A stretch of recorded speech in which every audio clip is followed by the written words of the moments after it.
One day, a southern Indian king was reclining on his lion throne. A wise yogi came to visit him. The king felt pity for the yogi and said, "You must have suffered a lot, wandering from one country to another and living such a miserable life." The yogi replied, "I don't feel any suffering at all. On the contrary, you are the one to be pitied." "Why?" the king asked, puzzled. "You live in fear of losing your kingdom and are constantly anxious about angering your subordinates. That is suffering.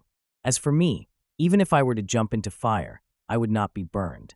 If I swallowed poison, I would not die. I am free from the threats of aging and death. I possess the secret teachings of deathlessness," said the yogi. The king was deeply impressed and developed newfound faith. He said, "I could never live a wandering life like yours, but if you allow me to meditate while seated on my royal throne, please impart your teachings to me." Humbly, the king bowed to the yogi. The yogi agreed to give teachings. The king received the empowerment and instructions of the deity Hevajra and then focused his mind single-pointedly. From then on, the king meditated upon his lion throne. He leaned back on silk cushions, surrounded by queens and ministers, while court musicians played beautiful melodies. He enjoyed sensory pleasures and admired beautiful forms, earning him the nickname Lilapa. Lilapa's meditation instruction was simple: focus undistractedly on the ring on his right hand. Once his concentration stabilized, he visualized the deity Hevajra and his retinue within the ring. With unwavering focus on the visualized deity, combining the development and completion stages, realization dawned naturally. He attained the city of Mahamudra and various miraculous powers. Lilapa's story illustrates a truth. When the teacher's transmission, the student's fervent aspiration, and ripened karma converge, enlightenment can be achieved without renouncing sensory pleasures. Lilapa performed many wondrous altruistic deeds, becoming widely known. In the end, he attained final liberation and entered the Dakini Pure Land. The flourishing of the Vajrayana teachings in India was due to many factors. Societal trends supported its spread. The weakening of Brahmanic authority, the growing popularity of deities worshipped by lower castes, the decline of monastic asceticism, and the rise of hedonistic attitudes. These trends were both the cause and the effect of Vajrayana's emergence. In such a climate, Vajrayana's essence was highly appealing. Vajrayana teaches that all human activities are sacred in essence, without hierarchy or moral judgment. However, this story also emphasizes that a seeker must fulfill specific conditions to realize the deity within and the mandala in their surroundings.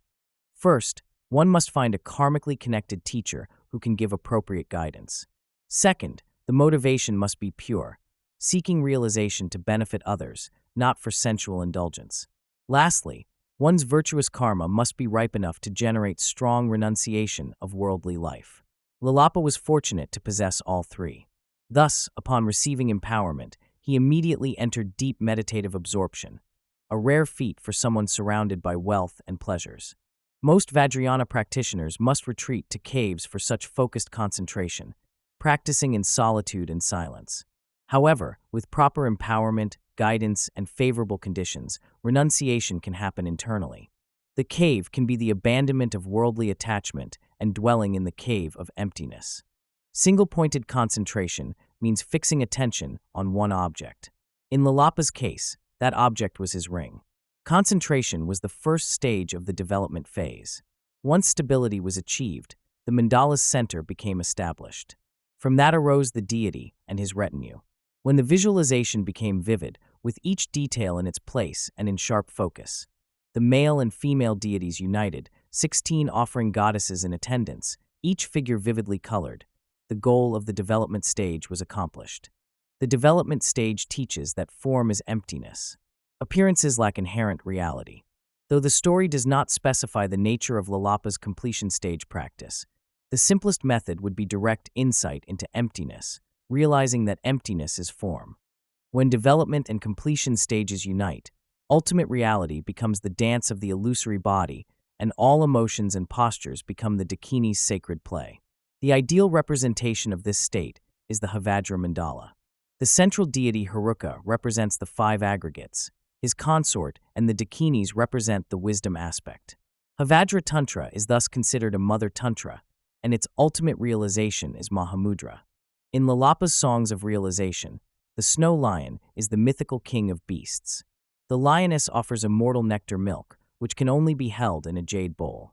The male lion's 5 emerald green tufts represent the 5 wisdoms: mirror-like wisdom, the wisdom of equality, discriminating wisdom, all-accomplishing wisdom, and the wisdom of the Dharmadhatu.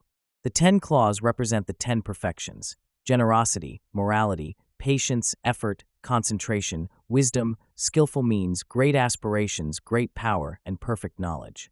The yogi's impenetrable fortress of mind is composed of the 4 immeasurables: loving kindness, compassion, empathetic joy, and equanimity.